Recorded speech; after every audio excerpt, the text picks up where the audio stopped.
And we carry on through OTAs with our guy, Trey Taylor. And Trey, man, it's so nice to meet you finally. Through the madness of the pre-draft, the draft process, everything that's going in the offseason, I actually haven't met you yet, but I was super excited to get you up here. I'm so fascinated by the Service Academy experience in so many different ways, and we'll get to that in a sec. But I want to start here. I was going back today, and I was watching your call when Tom Telesco called you. You talked to AP. Just like, it's hard not to be like, oh, God, I want this guy to be good so bad. Like, going back to that moment, like, what was it like to finally get that call? For sure, it was emotional. I told myself I wasn't going to cry, but here we are. It was something that, as a kid, looking at football, watching the whole process for somebody else, you dream of that for yourself, and especially like how the draft was going and, where I was projected to go. Some of that was kind of getting past that time, and, I was getting calls from different teams about different other situations. And, I felt like that was starting to slip away from, possibility of me getting drafted. And then, I got that call. I thought it was going to be another one of those calls I was getting from other teams. And, they said that they were going to take you right here. Some words I'll never, ever forget. And, yeah, it just hit me, Yeah, dude, hey, no shame in that at all, man. I mean, it's just like, we talk about it all the time, and this is like one of my favorite times of year to get to talk to you guys, because all you come in and you kind of have that moment of like, man, my life's changing, the dreams come true, all that. But like, you look at, that moment, day 3, right? Was there like a worry for you that like, hey, maybe I'm not going to hear my name, and I'm going to have to go kind of that undrafted route? Yeah, there was a lot of worry with the whole Air Force situation and what they've done a few years back in regards to when we could actually play and if we're actually going to be admitted to be able to go play as soon as we got our name called. And so there was a lot of worry about that. A lot of teams were hesitant because they know what has happened in the past, and they didn't really want to take that chance. But I'm so glad the Raiders did, because I feel at home.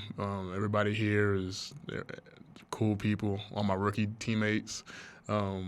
It's starting to feel like that kind of brotherhood that I had at the academy, which is crazy because, it's definitely a business, but to be able to see, that business side of it kind of get, thrown in the backside for a little bit, and us rookies just be able to bond and be, who we are with each other. It's been awesome to be a part of so far. I will say the best part of that video too is, because I watched it through a couple times, the best part is, it was like you and mom and dad are hugging, but there's someone in the back hoisting the baby up and down. I was like, we're in the club. And dude, I was like, it's like, you have this awesome moment, like a moment that you're sharing with your parents that you've dreamt of for so long. And you got one of your boys in the back just like lifting the baby. It was great, dude. I loved it. That was my, I hope he watches this. Yeah. That was my sponsor dad. And he told me that he was going to do that. He said that he's going to throw the baby up in the air whenever we get the call. But yeah, those are people who took care of me and made the time at the academy what it was when I was in Colorado. So yeah, it was cool for them to be able to be a part of my growth and success, and definitely that day. Yeah, man, a huge moment for everyone, right? Like we talk about the time is like, yeah, you're the guy whose name gets called, but there's so many other people that go into it, so many coaches, mentors, parents that make sure you get to practice, that you're going to Pee Wee football, the whole deal. So a very, very cool moment for the entire fam. But I got to ask you this, man, because we're talking about on our way up here, just the academy and how different it is, what a unique experience it is compared to, I mean, candidly, probably any of the other rookies that are walking in here. So like, let's go back to like, call it October, right? Middle of college football season. What does an in-season day look like for you as a member of the Air Force Academy football team? Yeah, in-season day. So on a Monday, we would start at about 6:30 in the morning, would be the wake-up call, and then 7:30 would be class. If you didn't have breakfast between that 6:30 to 7:30 time frame, you weren't going to eat until lunch, which hurt a lot of people. So you had to get up and get that breakfast in you. Then you had class from about 7:30 to 11:30. And then at 11:35, man, it feels like yesterday. 11:35, you got in formation with the squadron and you marched to lunch. And then after lunch, you had about 25 minutes total at lunch. And then you have like military training or leadership training for about an hour. And then about 2 o'clock, you go down to football. You start stretching. You start watching film. You start doing anything extra that you can do with the time that you have. And you start working out, you have meetings, then we go out to practice for about an hour and a half, then get done with practice at about 6:15, take a shower, get dressed, get treatment, and watch a little bit more film, get dinner, and head up to your room at about 7:30, 8, and finish any homework you have that night. So it was a hectic schedule. There were some nights, thank God, that I might have had homework, but I might have just been like, yeah, I'm just going to touch this weekend, which made me have a little bit of a social life. But you just learn how to balance that day by day. It's crazy too. You hear a schedule like that, and there's so many commitments, right? Like it feels like a day of commitments. I have to be here, non-negotiable. I have to be here, non-negotiable. Like, is that a struggle to kind of balance like your commitments of being a student, your commitments of being in the academy, while also trying to be the best football player that you can be? It was, especially seeing some of your best friends have to leave or get kicked out because of that. It really makes it. I mean, you sit back and you actually take it in, and especially in the end during graduation, you say like, wow, I was able to actually accomplish just graduating from this place, especially after seeing people fall off because of grades, because of the military standards that they have, because what they went there for initially, football wasn't going the best for them, people leaving and getting kicked out. So it was hard for everybody. It's not an easy school, and it's not for everybody, but it made everybody who went there and everybody who graduated so much better. So. How do you go about managing your time like that, or finding a way to manage your time? Because you go into the academy, you're 17, 18 years old, Mm-hmm. and you're figuring it out, right? Like, how do you figure out how to make sure that you're staying on top of your ones and twos for everything across the board, not just football? Really just the brothers and sisters really that you grow with. We all going through the same thing, all taking the same classes, all pretty much have pretty similar struggles on a daily basis. So being able to connect with those people and get that work done together, like that really built relationships. And then basic training rolls around at the very beginning of it all. And as an athlete, I'm helping out these, girls who haven't done a push-up ever, in their life. And so the same people who I was under as, time went on during basic training, helping them do physical standards, when it got to the school year. And I was like, hey, I need some help. They were up until 2 o'clock, 3 in the morning, helping me study for a test, so we all did this thing together. So. You have any moments like during the academy where you sit back, you're like, man, I don't know if I'm going to be able to do this for another couple of years? It like the start of it goes by so fast because you're like struggling all the time. So like you don't even think about what the future could look like. So you really just got to put your head down and grind, especially when you see the possibility of what's ahead when you do graduate.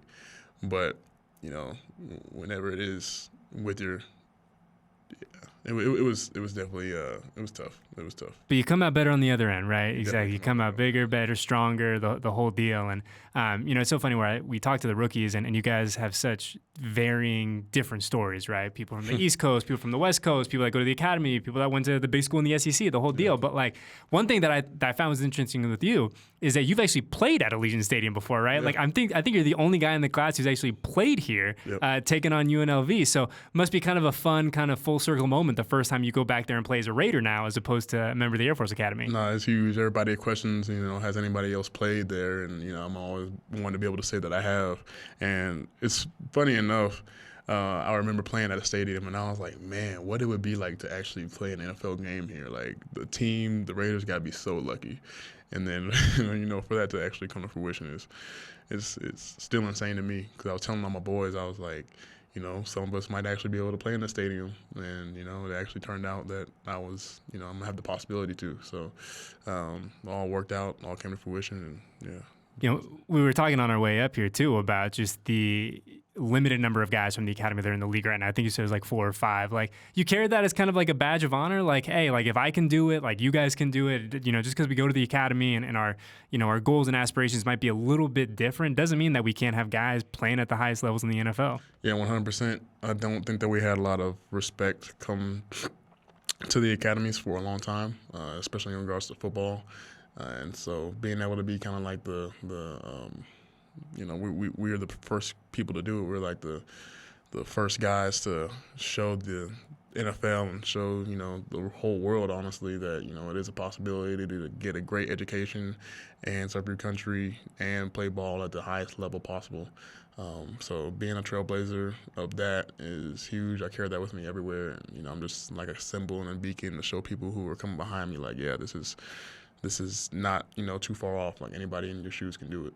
Now we look ahead to we're the middle of OTAs, a week out from minicamp. We'll have a nice little break, and then you guys will be in training camp before we know it. But, as you kind of transition to this point in your professional life, personal life, the whole deal, like, is it wild to line up against a Jacoby Myers, a Devontae, to see some of these guys, a Max Crosby, seeing them in their element and be like, okay, like, I'm teammates with these guys. Like, we're in the same thing now. We're kind of rowing in the same direction. At first it was. At first, like, seeing Devontae out there running routes, I was like, wow, that's him. But then, it took me just a few hours to realize, like, if I really want to make as big of a difference on this team as I want to, I'm going to have to not just go up against them, but win those reps, win the reps that I do have against those kind of guys. So, the reality hits you pretty quickly. But, it is a blessing to be able to play with people like them and then have a leader like Max be out there. And, honestly, this is the first time in a long time that, I haven't had that big leadership role.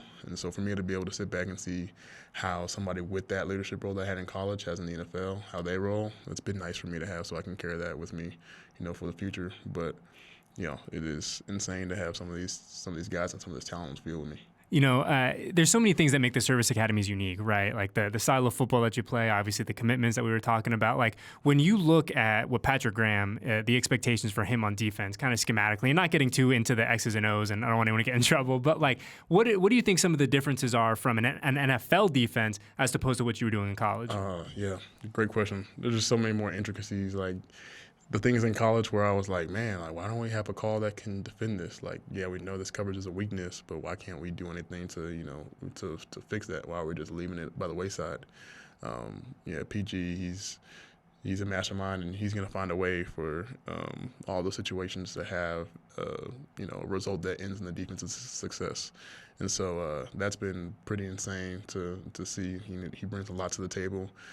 He's extremely smart, and my position coach is also extremely smart. They have a really good tandem going and a really good defensive coaching staff, period. So make it easy on a lot of the defensive players. Before I let you go, I get you out of here on a fun one. I think the Air Force Academy uniforms are so cool. Yeah. They're so cool. But it feels like the Air Force Academy, more than the other academies, and not to just, disparage anyone, but it feels like they do like the special uniforms, right, like the big game ones, they're so cool. Like, do you have a favorite uniform that you got to wear when you were at the academy? Yeah, 100% the last black one that we wore. We wore it against New Mexico, wore it against Navy, and then wore it against, who else? Then we wore it against Navy again last year.